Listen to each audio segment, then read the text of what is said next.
Tim Burchett. Congressman, welcome. Good morning. I prefer you say in this corner, the 170-pound Flash from Tennessee, I guess. I don't know. I was waiting for the boxing, the bells to go off. You were in there, sir. There's so much I want to talk to you about. I am going to start with that. What was your reaction as you see this play out? I've told this to our viewers.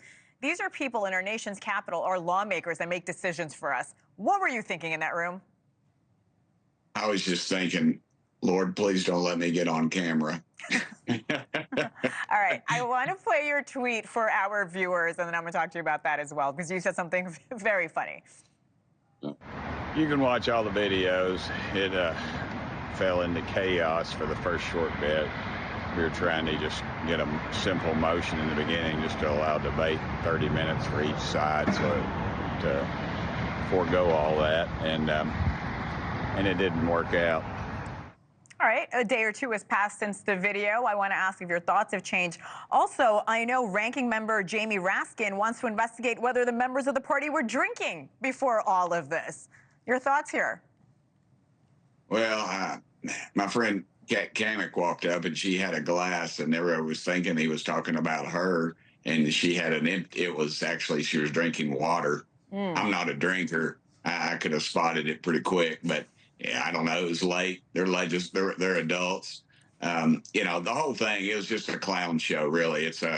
I know this is a big word for a boy from Tennessee. Don't ask me to spell it, but microcosm, that is what it is. It's just a microcosm of the rest of the country. When I was in the state legislature, I was there for 16 years, and I used to think, how in the world does somebody like that get elected? And then you meet folks from their district, then you realize they're just a representative of their district, the way they act, the insults, and and that's the world we're living in right now. Heck, you cut somebody off in traffic, they're gonna road rage. You might get shot. You might get flipped a bird or cursed out in front of your kids, and it's just another day at the office for me. I said after all the fighting, I said we went downhill from there. Yeah, it was just But if it came to physical, I'd have to go with Marjorie. I've worked out with her in the gym, man. She can tear it up in the gym. She looks pretty muscular, I'm not going to lie. I did expect better behavior from lawmakers, but I'm with you here, sir. Let's move on, because I want to talk about advancements in AI technology. You're on the subcommittee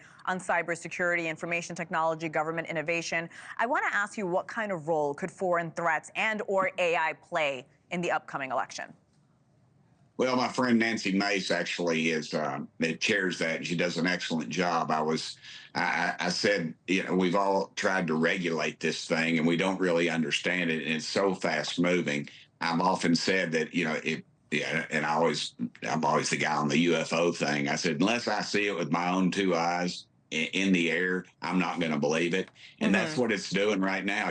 They're putting people's faces and voices on with anything right now, and I think it calls into question where our mental capacity is as a nation, as a people, because we are so susceptible to everything. And now in politics, it's going to be just that with AI. They're going to analyze what we think, what we click on, and I foresee individual commercials and radio ads and everything being targeted just to those individuals because of the capacity that we have now, and it's moving so fast. Yeah. And what really worries me is you got a bunch of guys driving around in 72 Vegas with an 8-track tape player in Washington, D.C., wearing a powder blue leisure suit that are going to start regulating something they don't understand, sort of like cryptocurrency. We don't understand it, and I think we need to take a breath and just and see where it's headed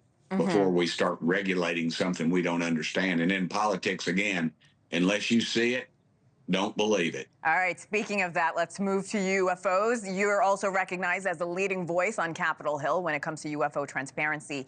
You're actually currently pushing a bill that would give the government 270 days, a little less than a year, to release all the information they have. Do you feel they're not being transparent? Why do you think this is so critical? 100%, ma'am. They're spending tens, if not hundreds of millions of dollars on something.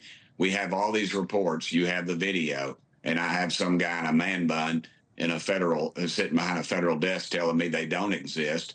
and I'm talking to the top military people. I talked to one of our top pilots who told me, he said, Tim, this thing was 14 feet from my canopy when I saw it. Wow. I've talked to admirals that have said there's something moving under the water we do not control at incredible speeds, the size of a football field, for goodness sakes. So there's a lot going on, and they're telling us they don't exist with one breath, but yet they want our money to do the same. And you have to remember the Pentagon never passed an audit in the history of audits, and they cannot account for over $500 billion in assets. Ma'am, something's going on.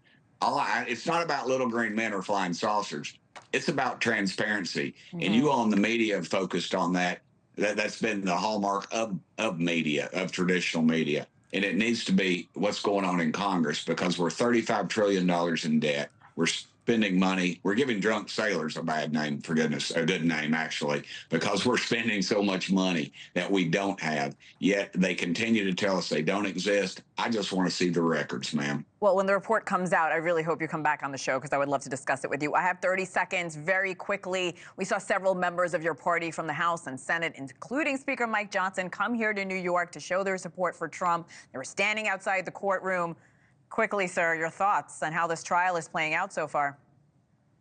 I think you're going to see a hung jury. I think you obviously, I mean, it's dadgum, it's New York, for goodness sakes. You're not going to get what you would consider a traditional trial like you would in Tennessee or any other place. It's all for the media. I think you're probably going to have 2 or 3 people that just say this is just ridiculous, and it's not going. Cohen, he's a convicted liar, for goodness sakes, to Congress of all places, where we specialize in lying. So I just don't think it's going to happen. I think, and it's in the purview of the members to go up and show support. I just can't afford it. I'm on 3 committees. Everybody's on 1 committee. Some people are on 2. I'm on 3 committees. I just don't have time. Actually, I've never been to New York, so it would be a new experience for me as well. But the members that do, Matt Gaetz and the rest of them, they're very good at what they do, and I salute them for that. But as of yet, I haven't gone. Well, first thing, please come to New York City. We would love to get an in-studio interview with you. We hope you come back on the show.